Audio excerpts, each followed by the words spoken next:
Here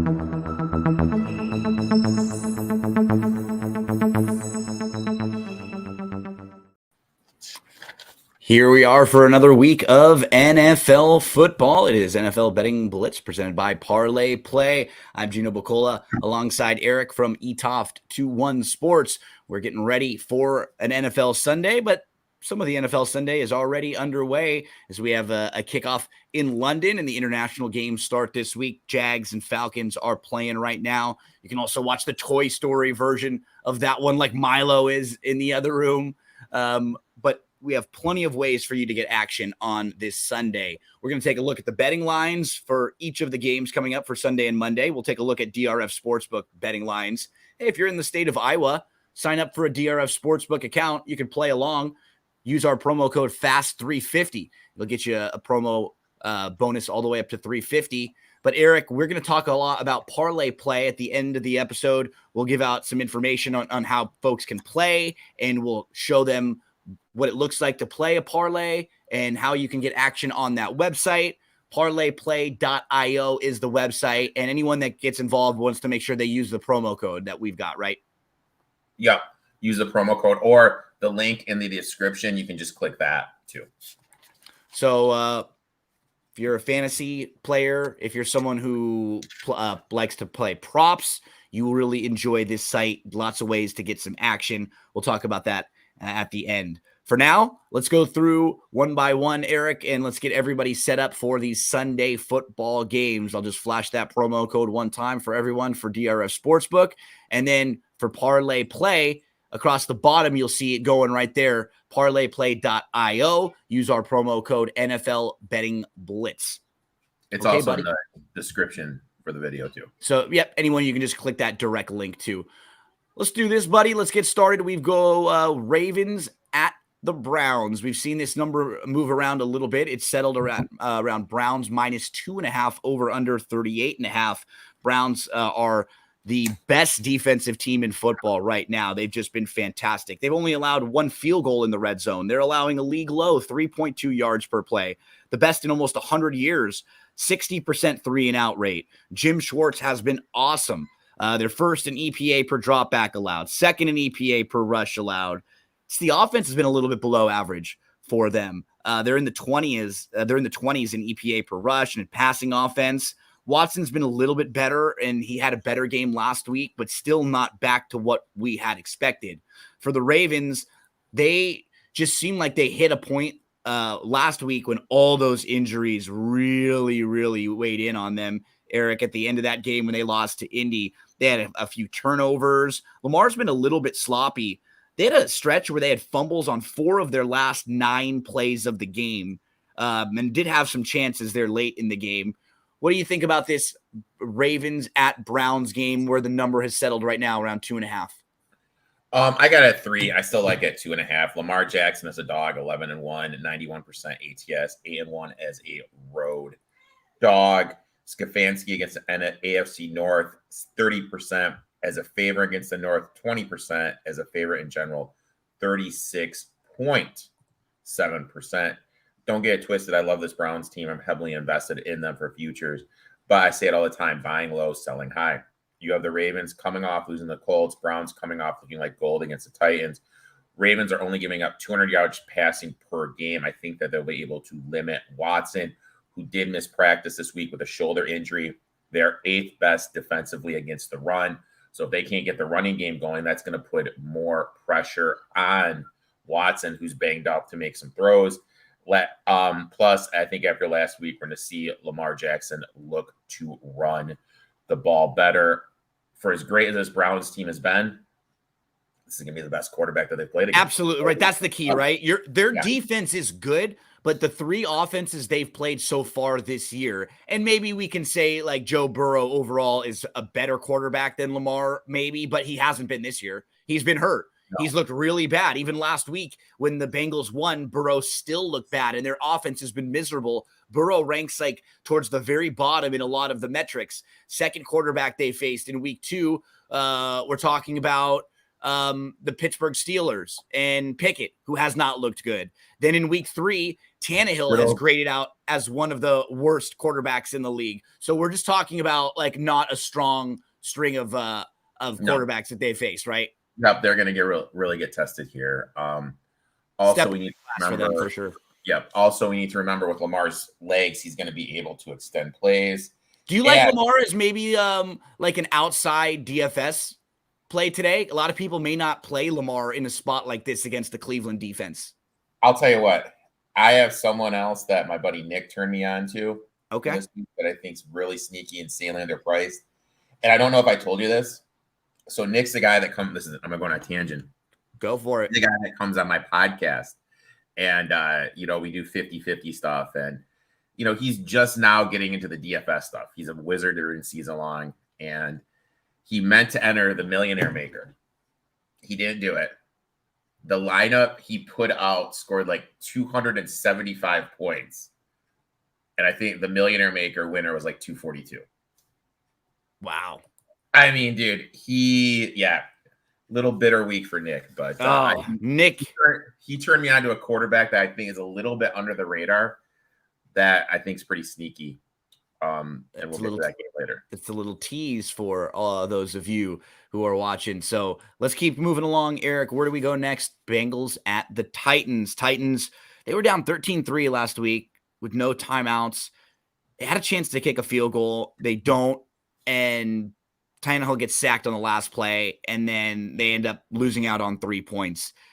They only had 94 total yards in that game. Their secondary struggled. The thing about this Titans team, though, I don't think this will be that same type of matchup for them. I just doesn't feel like on paper it's going to be as difficult for them as the matchup against the Browns was. I think they'll be able to run the ball a little bit better here, and I think that will sort of open some things up for them. I would lean Titans in this spot. We always mention Vrabel as a dog. I just don't feel confident enough in Cincinnati's offense right now, where I think they should be laying points on the road against a lot of teams until we've got a better sense of who this Bengals team is. They're still figuring that offense out. So I'm on the Titans side here, but what I think you locked this one in. What is the number that would be your buy-in point here? I'm fine at 2.5. Okay. I'm absolutely fine at 2.5. Vrabel, 61% home dog, 61% as a dog. That's the most profitable coach ever. As a home dog, 62.5%. Burrow's playing, and the main thing that kind of stood out to me while rewatching the Monday night game is he's just stationary in the pocket. He's not running around. This calf injury is serious. And the strength of the Titans defense is their defensive line. They're going to be able to get a push against the offensive line of the Bengals, which is going to make Burrow speed through his progression, which is key because Burrow holds onto the ball longer than any quarterback in the league because they run such deep passing routes. So I think the Titans are going to be able to get home. We talk every episode about buying low, selling high. Teams that scored 3 points or less and are home dogs are 62% against the spread. So that's just kind of a low point. That's where the Titans fall in because they only scored 3 points last week. Bengals also have struggled against the run. They're allowing 151.7 yards, which is the third worst. Last season, they were the fifth best. This defense has taken a step back down. I think we're going to see the Titans take advantage of it. I like the Titans. I put them at plus 2.5. Okay, Titans a play for both of us. Where do we go next, Eric? Let's head to the toilet Bears. bowl. There we go. And again, just in a very simple way, we've got the Bears and the Broncos who have looked like, if not the two of the worst teams in the league. We've got two teams last week that combined to allow 110 points and 1,100 plus yards the prior week. It is the first time in history. The Bears have allowed 106 points in 33 games, the second most in history. The Broncos now, after losing by 50 points, are a road favorite in this game. Just on principle, I have a really difficult time with that, Eric. So you ready to get blown away here? Blow me away. Mac Jones has 3 times as many RPO plays this year as Justin Fields. Just Mac Jones has 3x as many RPO plays as Justin Fields. No coaching to set him up for success. This is hands down. This is the worst coach team we've seen in a while. This is Joe Judge level stuff that's going on right now. When we talk about coaches that can ruin or impact quarterbacks or just coaching that can do it, this is what we're talking about, because we actually have seen and heard Justin Fields talk about how things are getting inside of his head and messing with how he is thinking. And man, go ahead. Like I was told that Williams, even before everything, with how much money he makes at USC, just being a college kid playing football, that he was seriously considering not coming out. Now a report's coming out that he has certain teams he doesn't want to get drafted by. The report is the Bears, because you can say what you want about Trubisky, but they ruined him too. And now they ruined Fields. If you're a young quarterback, why the hell would you want to go to Chicago? This organization is in a spiral, and it's tough to see. Even though I'm not a big Bears fan, anytime a franchise is going down the spiral, as a Lions fan who was there with it during the Matt Millen era, it's tough to see. In terms all that being said, man, I think in this situation, if you're getting the field goal more with the Bears at home, I'm taking it. And you know what? I even did, like, in DFS, I've got a Bears stack today with Fields and with Moore because of how bad the Broncos defense has. Their defense has been awful. The Bears should actually be able to move the ball a little bit against them. I mean, watching that Broncos team last week, that looked like a team that gave up, that defense. And what really was eye-opening to me, as you pointed out, how we weren't really a big fan of the fit it might be with Vance Joseph. They didn't make any adjustments. Every one of Tyreek Hill's 9 receptions were on an in-breaking route. Like, that's one of those things where at some point as a coach, you've got to figure the little things like that out and just say, hey, look for the in-breaking route. Like that's what you defend, and let's try to force him into do something else. And you're just getting beat over and over and over by the same thing, making no adjustments whatsoever. That's what was the most disappointing to me about this Broncos team too, Eric. Like, this is 2 bad staffs here. And I think Peyton's a better coach overall, but I don't like his staff overall, especially on the defensive side. Not at all. I do have one play in here. I bet Javonte Williams over 12.5 yards receiving. The Bears give up the second most yards per game to opposing running backs in the backfield. You just look at their stats. Pacheco went over this number last week. McKinnon went over this number the week before against the Bucks. Rashad White went over this number against the Packers. Aaron Jones and A.J. Dillon both went over this number. Williams is averaging 4 targets a game. He's gone over this number the last 2 games. But the main thing that sticks out to me about Javonte Williams, we're talking about DFS gold mines, is his usage is going up every single week. So he's finally coming back from that leg injury. I think this is a big get right spot for him. So I like him there. Also, another play, everyone's probably going to be looking at what? The Bears running backs. Okay. Here, which I get it, which makes sense. But looking at Vance Joseph's defense, he historically struggles guarding the tight end. You got Cole Kmet, who's proven he's one of Fields' favorite targets, sitting at 4,000. I would definitely look at Cole Kmet. Okay, a tight end play possible for your DFS lineups today. And the Bears, let's go Bears. We're on Fieldsy today as we keep rolling along. Where do we head next, Eric? We're going to talk Rams at the Colts. This game is basically a pick 'em right now. Looks like Anthony Richardson will be starting for the Colts. hey, this Colts team, they could have won week 1 versus Jags. Week 2, they crushed the Texans with a backup quarterback for a couple quarters. Week 3, they beat the Ravens in overtime with a backup.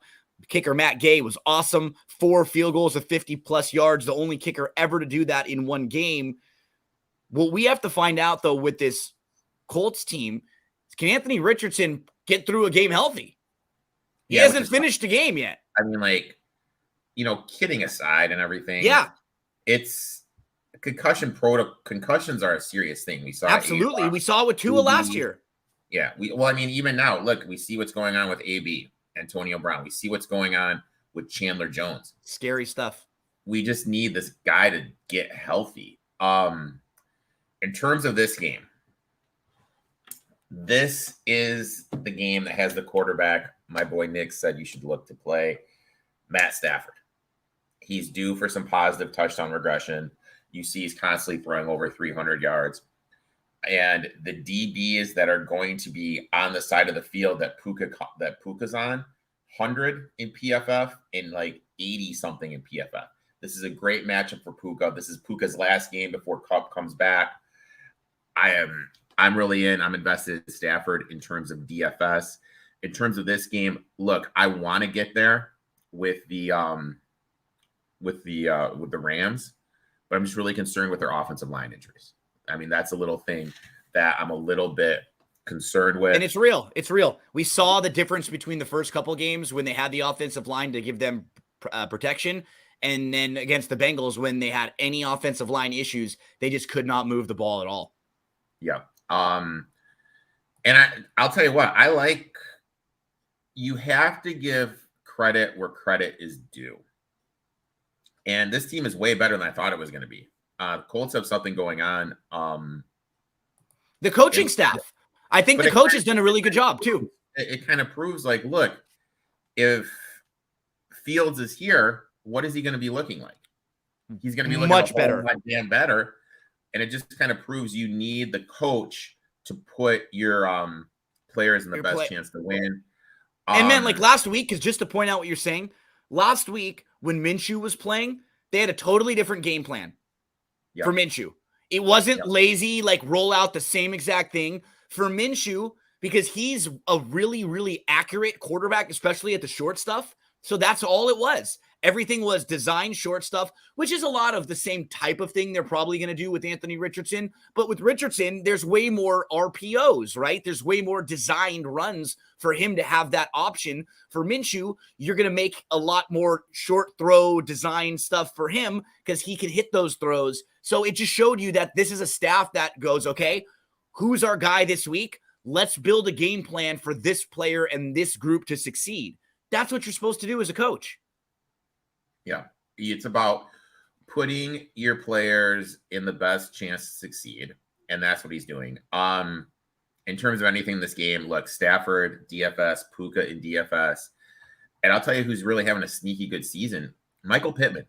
He's averaging double-digit targets a game, no matter who's in there. Maybe looked at him. He's still in that 6,700 range. Okay, a couple DFS plays for you there. What I do, Eric, when you and I talk, so I always do a lot, most of my DFS work, and I fill out most of my lineups the night before, but I always reserve one lineup and I leave most of it open. That way, when you and I are talking, I can add in some of the guys that you really like or some of your focus. So I always have sort of like an Erik-ish lineup that I put in that kind of leans on some of your opinions there too, with a couple more of mine. So tossing a few in that one today right now. And Stafford was a play. I agree with you too. Just from the eye test, he's playing well. Like it matches what the advanced metrics are showing too.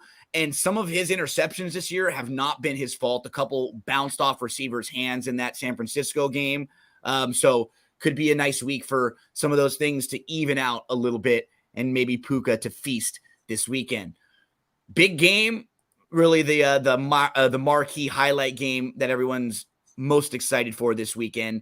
We've got the Dolphins at the Bills, and the Bills are a 3-point favorite in this one.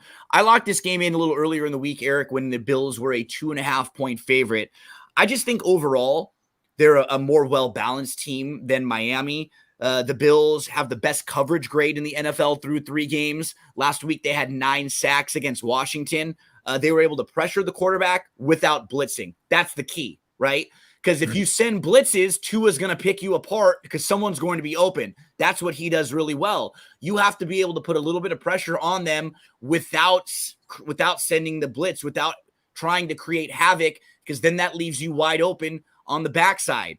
They did have to settle for field goals in the red zone last week, did the Bills. They have to clean that up. But overall, I just think well-balanced. They're 7th in EPA per dropback on offense, 4th in EPA per rush. Defense, passing defense, 2nd in EPA per dropback allowed. Rushing defense, 15th in EPA per rush allowed. So on offense and defense, both running and passing the ball, they're above average on all of those metrics. And on 3 of them, they're like towards the very, very tip top of the league.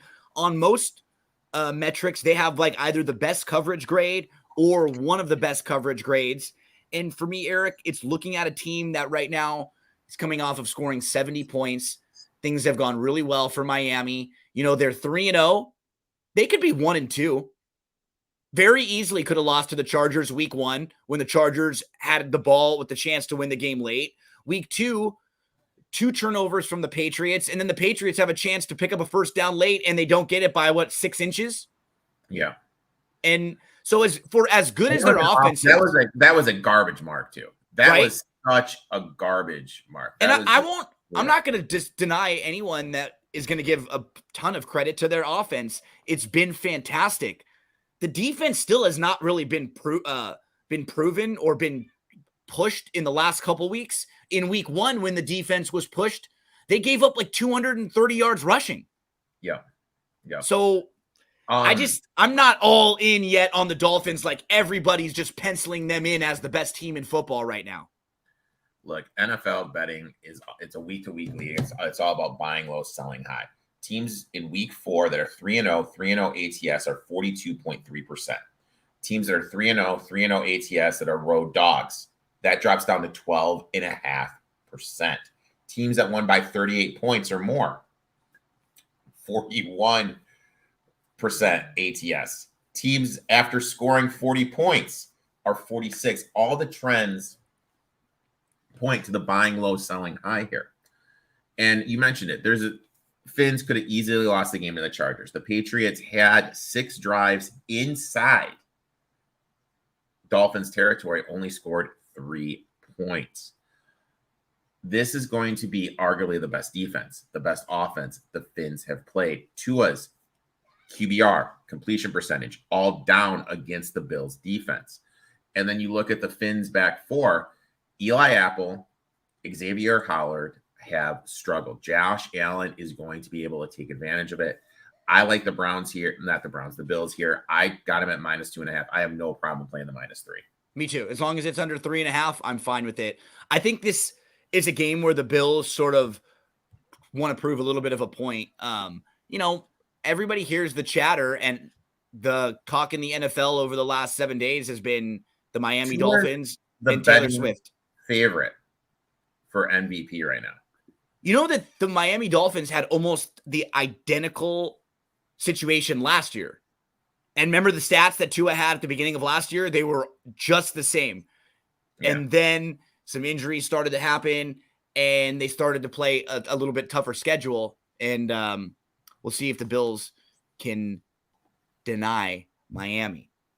Where do we go next, Eric? Let's go to Vikings at the Panthers. So this number is up at 5 now. What do we know about the quarterback situation for Carolina? Bryce Young, for some reason, is the quarterback.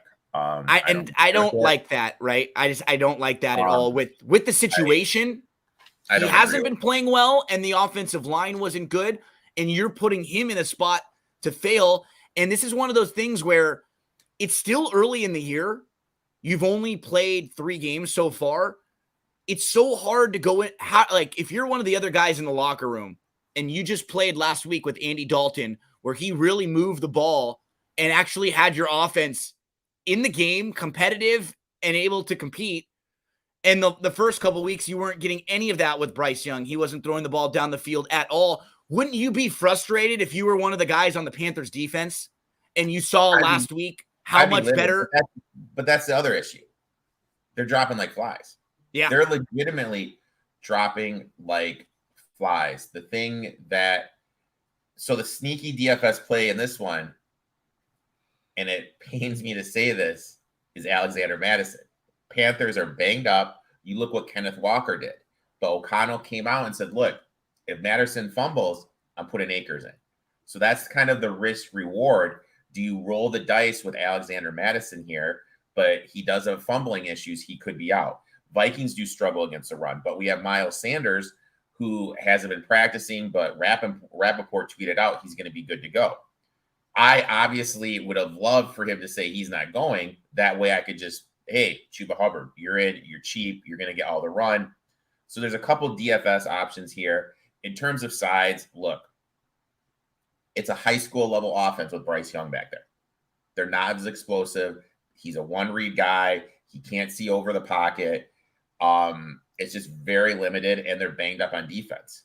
But if you have Andy Dalton gives you a position to win. And the fact that this number has moved so much shows you that backup was in. Shows you. Starter. That's insane. Normally it's the flip. It's opposite. I want nothing to do with this game. Vikings could be a sneaky. That's kind of a tougher week in Survivor. Maybe the Vikings, but yeah. Yeah, no, I really wanted to play the Panthers in this spot at like plus 3.5 with Dalton. That's what I wanted to play, but I can't play it here with Young with how bad that he's been. And put that on top of the fact the offensive line had 8 false starts on Sunday. The defense, as you mentioned, they lost linebacker Thompson, Horn, a couple more guys went out on the defensive side on Sunday, and they allowed 25 points and more than 220 yards in the second half. Like, if they're allowing Minnesota to score today like that, what do you think it's going to look like? Like, how do you think they're going to try to keep up with them offensively? They will have no chance to do so. Yeah, I mean, they're just behind. Maybe play a Panthers team total under. Let's go Steelers and the Texans. Texans are plus 3 at home. And I just don't think Pittsburgh's offense has been anything close to good enough to being favored by a field goal on the road here against the feisty Texans team. The Steelers offense is ranked 30th in EPA per dropback. They're only in front of the Bears and the Jets. Their defense continues to look good. And what scares me as someone who played the Texans is there are versions of this game where they get blown out because they can't block Watt. The offensive line is going to be down and really, really banged up. But on the flip side, the Texans offense, even with a banged up offensive line, has still been able to move the ball through the air. They can probably use some screen passes and short stuff to probably neutralize Watt a little bit here. Stroud has been fantastic through 3 weeks, over 900 yards passing and no interceptions. And overall, this team is getting really nice contributions from the young guys like Stroud, Dell, Will Anderson. I actually just like what I've seen from them overall versus Pittsburgh, who they're going to lean on the defense. Man, they had a game a couple weeks ago. They didn't run a play in the red zone, not one play. Yeah. And even last week, offensively, they were miserable in that game. They did nothing offensively in that game at all. I'm on the Texans in here, and I'm fine at plus 3. This number is actually bumped up to the Texans, and I sprinkle a little on the money line here too, Eric. Yeah, I like the Texans here. Tomlin road favorite, 3 or more, 22, 31, and 1. That's 40% ATX. Texans, even though they are going to be missing some people, they are healthier compared to last week's. Stroud has looked great. Pickett has looked better, but granted, it was against the Raiders, who defensively have a lot of holes. Hayward not being there, Steelers have really struggled against the run. I just don't trust Kenny Pickens to be laying points on the road. So do we maybe go Pierce in this game? Pierce could be a sneaky one. As much because last week he was on the field more. Like, he didn't get the production. It was more of a passing game for them. So, I don't know if they're going to go to more of a passing game, more out of the gun. Yeah, that would be the only worry there. Steelers really struggle run blocking in general. So I think the Texans are going to be able to get home. And normally speaking, Steelers are one of the most popular teams. There's always a lot of people there in the crowd. However, this is JJ Watt's night. This is JJ Watt day down there.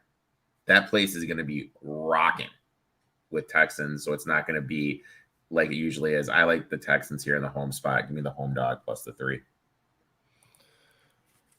Where are we heading next, Eric? Tampa at the Saints. Saints are a 3.5-point favorite in this game. And for me, as soon as it's above the three, that's where I'm okay jumping in on Tampa. I just haven't been all that impressed overall with this Saints team. Offensively, they've struggled a little bit. When Carr got hurt, they were up 17 last week. And then they couldn't really move the ball a whole lot. Some of that has to do with the offensive line. And I've just not really been impressed with the offensive scheme they have. Now, they will get Kamara back today. What do we know about their quarterback room and what's going to be happening for the Saints? It's going to be a game time decision. And, that's kind of like a fantasy thing. So he's going to try it out. So if Carr plays, the guy you want to do is Kamara because they really have nobody in the backfield. And he has that shoulder injury. And with the shoulder injury, he's not going to be as explosive downfield. There's going to be a lot more checkdowns to Kamara. So Kamara is going to be the guy you want to target in DFS. However, if it's Winston, Chris Olave is the guy just because Olave is the only guy Winston looks to for some reason. He looks to Olave's way. You look at it, 9.6 targets, 9.3 yards in the 3 starts that Winston has had when Olave has played. In terms of this game, either way, Winston or Carr, both these guys struggle covering as favorites. Winston, 18, 19, and 1 ATS is a fave. Carr, 31% as a fave. But the one thing they have in common is what? Allen as their coach. Allen as a head coach is 28.6% ATS. Just doesn't cover this. I think this is going to be a grimy game. I think that we're getting some value on Tampa Bay because if we watch the game, that game against the Eagles was a lot closer. You have a Mike Evans drop touchdown. Mike Evans, numerous drops that normally we don't get from Mike Evans. I like the Bucs here to bounce back. And you know what? Evans could be on the move. This could be one of the we could be getting to the end of the Lattimore Evans showdown. There's always we could see a lot of guys end up in Kansas City this year, right? Like they're ripe for going and getting good. But that's a good thing. Like one of the things that happened, it was either last week or the week before that nobody is talking about is Mahomes restructured his contract. Yep. Opened up a lot of money. So we flexibility for them. We could see like if Tampa Bay starts to go in the dump, so to speak, we could see Evans on the move. Absolutely. And it'd be a great fit there for them. Eric, we're going to head to a divisional game with the Commanders at the Philadelphia Eagles. Eagles 3-0 haven't looked fantastic yet, kind of workmanlike. They've been just kind of taking advantage of some of the better situations they've been in with their opponents. And Washington is coming off a game where they got absolutely housed last week. Washington looked miserable against the Bills, and Sam Howell got beat up. I don't know what to do in this game. I want to get involved with Washington. I can't do it at this number, at the 9. This one's just a real stay away for me. Yeah, normally I'd be all about it. But look, at the end of the day, Eagles cover. Eagles have been doing good. The one thing that I've kind of noticed is they've been really good first half. Maybe look to take the Eagles first half here. Yeah, from last year, too, for a while. Like, they're really good with their script, right? With their first 15 plays and like how the defense comes out. Then they get a little stagnant. Yeah, so I like pregame stuff. I mean, those in-game stuff can lack a little bit to get desired because they do have some rookies working the system, rookie coordinators working the system. But in terms of first half, I absolutely love it. I'm trying to pull it up right now to see what they are this year. Commanders defensive line, I think that's going to be neglected because of how good the Eagles are blocking. Eagles do have some issues in the back 4 with some injuries. Maybe Scary Harry could get going, but at the end of the day, I don't trust Howell. to keep this within the number. And they were 1 of 9 on third down, 0 of 1 on fourth down, 0 of 2 in the red zone last week, a 34-point loss at home.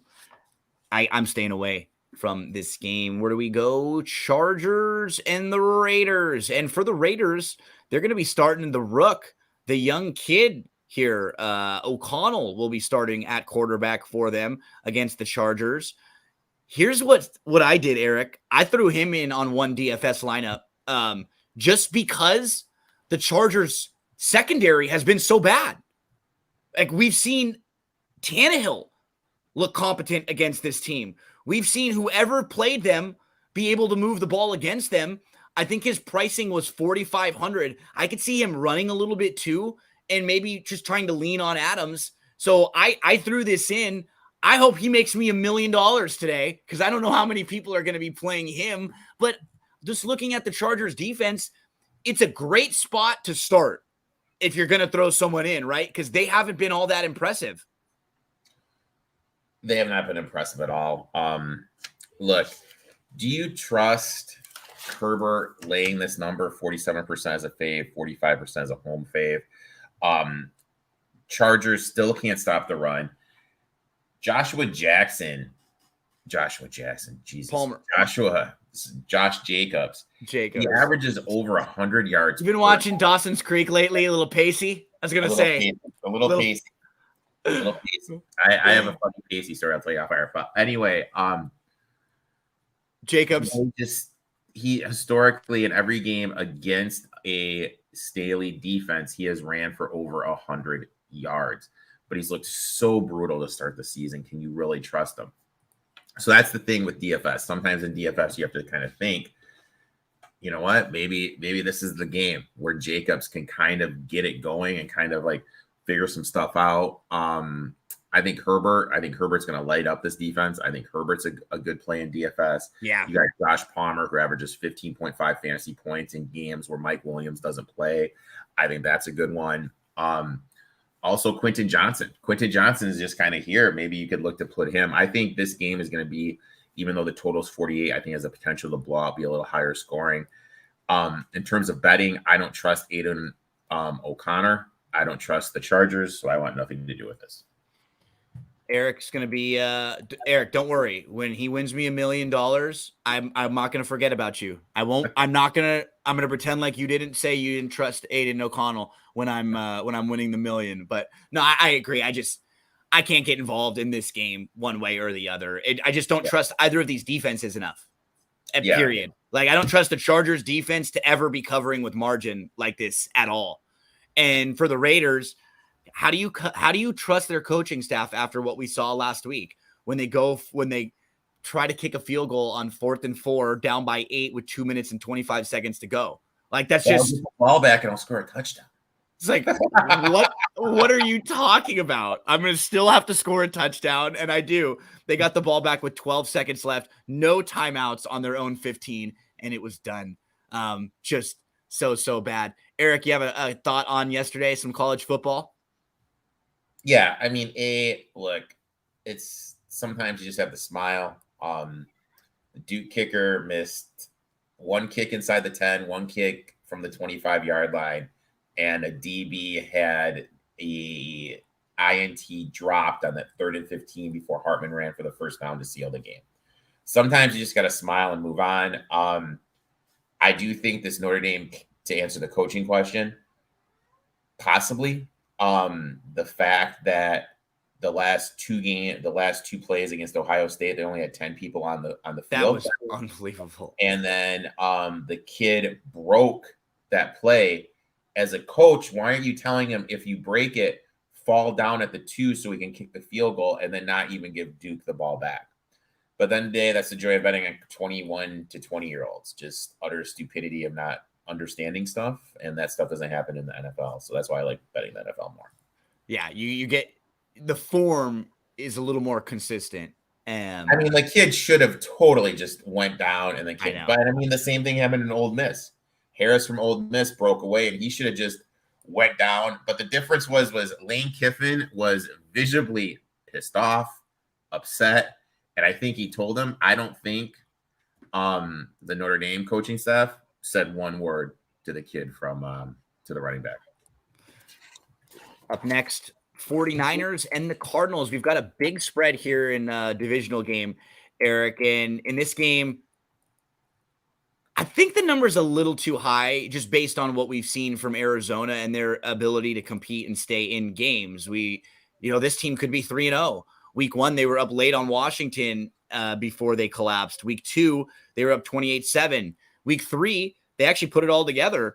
And it's not really all that fluky. I mean, they're 9th in EPA per rush. They're 10th in EPA per play on offense. Is the San Francisco defense good? Yes. They played a Washington defense and a Dallas defense. I mean, if we're ranking the top 5 defenses in the league, those two might be in the top 5 along with San Francisco, Yeah. So I don't think this is going to be like a shell shock for them based on what they've played.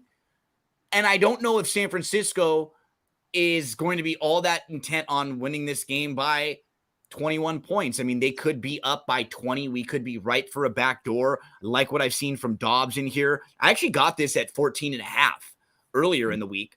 I'm still fine at 14, but that would be my buy-in point. I need the 14 at least to want to buy in on them because the San Francisco 49ers are one of the best teams in the league. But if Debo's a little bit banged up here, I don't like what they've been doing with McCaffrey. It worries me overall as a football fan because it feels like they've been just using him a little bit too much in spots when they didn't need to. Games when they're already up big, you don't need to run in between the tackles all that much. You have other options back there. Don't you just want to make sure that McCaffrey is healthy for playoff time? Like that way you have all of your weapons there. You don't want to have McCaffrey not there. So you want to have McCaffrey there, but sometimes, like Shanahan even admitted, he's like, look, sometimes I just kind of get caught up in the moment, and that's what he has done. That he kind of needs to get a little better then, because at the end of the day, let's be honest, who cares? You know what I mean? You want this team to be healthy in February, January. This is when you want this team to be healthy. You don't want it to be healthy here. In terms of sides, I'm just kind of sitting this one out because on the flip side, the Cardinals 3-0 ATS, and it kind of runs in that trend. They are way better than I thought. They are competing way better than I thought. But coaching too, right? Coaching the guys prepared them in terms of side or anything. I'm just going to kind of sit this one out. And what's nice is at Philly, he knew the Cowboys offense pretty well. They'd played Dallas a couple of times this year. He played San Francisco last year also. So probably has some ideas of how to slow things down a little bit there. Continuing along, thanks so much for hanging out with us on this Sunday morning. We started a little early today. I had a couple other things coming up. So Eric was very nice to help out and get started a little bit early this morning. Never have a problem starting earlier than later because you can always catch whatever we've said on the replay there. So thanks for checking in, even though I hate mentioning this tag. I hate the Lakers. Eric, we're not far away, man, from basketball season. We had your big trade last week. So we'll be able to talk some basketball in not that long. Patriots and the Cowboys, one of our last 3 games to discuss. Cowboys are a 6-point favorite in this one, coming off that awful loss to Arizona. And now you have to ask, how good are they after they beat the Giants with the bad offensive line in week 1? They beat the Jets with Zach Wilson in week 2, and they have a bad loss to the Cardinals in week 3.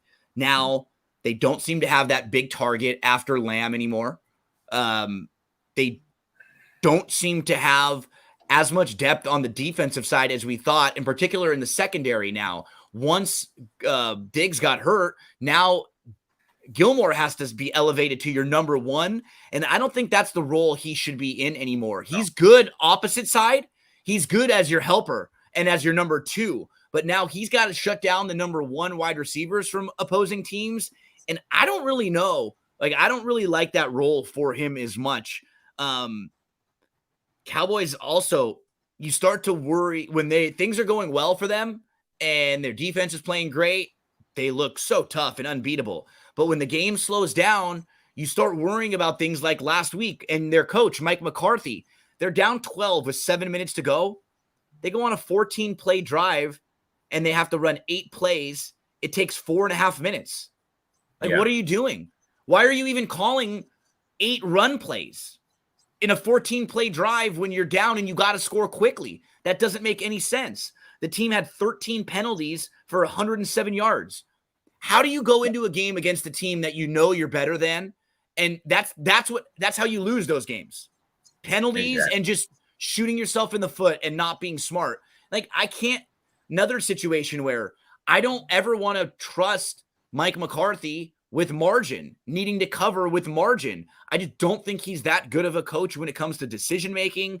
And now this New England team, I know you've been a little high on them, Erik, and just that they've probably played a little bit better than their 1-2 record might suggest. They were in both of their first 2 games, but they turned the ball over themselves. So that to me is like the key handicap of this game. Patriots, don't hurt yourselves, because that's what the Cowboys take advantage of.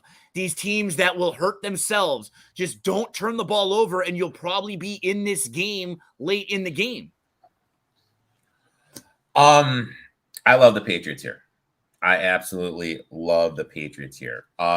Looking at it, Gonzalez, the rookie they drafted, PFF graded 3. He held AJ Brown for the game, 7 for 79. Still, it's AJ Brown. I know he got 79 yards, but it's still a good effort against AJ Brown in your first game in the league. Held Tyreek Hill 5 receptions, 40 yards. And now I think he's going to be able to blanket CeeDee Lamb. We saw how much the Cowboys offense struggles when CeeDee can't get involved.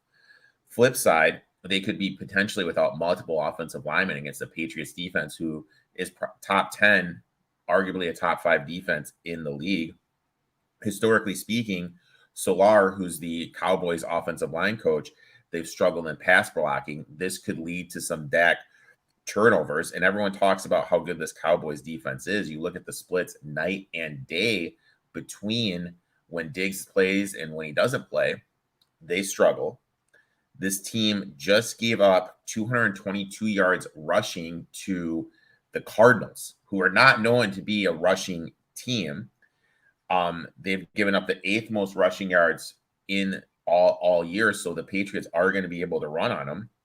Belichick 62.8% as a dog. I just think anything, I got this at 7. I think anything over 6 is just way too many points. My big knock on the Cowboys was their offense, and I think their offense is going to struggle against this elite defense. One guy in DFS, I know everyone's going to look to go to Ezekiel Elliott. I think this could be a good bounce back for Stevenson. Also, there's 2 players in the NFL that have accounted for every single red zone target inside the 10-yard line. And one of them is in this game. And that is Hunter Henry. I think Hunter Henry is a very sneaky player in terms of DFS. The Cowboys are 15th in offensive DVOA versus number 1 in defensive DVOA. It's kind of piggybacking on what you were saying. We haven't been all that impressed with them offensively. We're going to go to Sunday Night Football. We'll be in New York. Taylor Swift will be there. Erik, the Chiefs at the Jets here. This number is 8.5 or so. God, I really want to be on the Jets, and I really, really wanted to. I can't do it. My buying point. Me too. 10, I can't do it with Wilson, with the offensive line, with the energy coming out of that locker room recently. It hasn't been good. I don't like what I've been hearing. It doesn't seem like the guys that locker room believes in Wilson.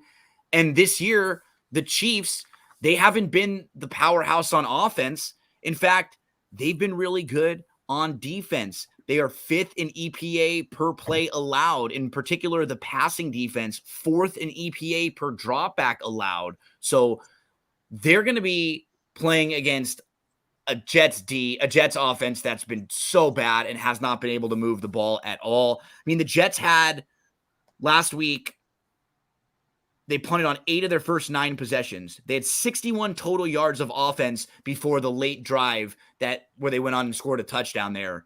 And they've only scored 20 points total in the 2 games that Wilson has started.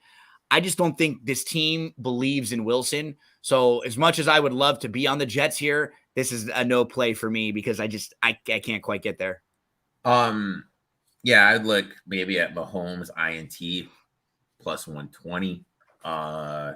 Maybe look at some defensive type props, but in terms of me getting involved in this game, 10 was my buy-in. It's obviously started to trickle down. So money's coming in on the Jets. So I'm just going to look to stay away.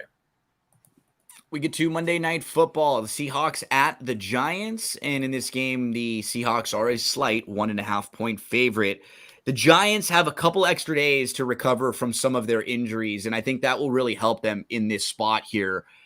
And when you watch Seattle, I think I know what they are. I think offensively, they're fine against bad defenses or teams they can move the ball against.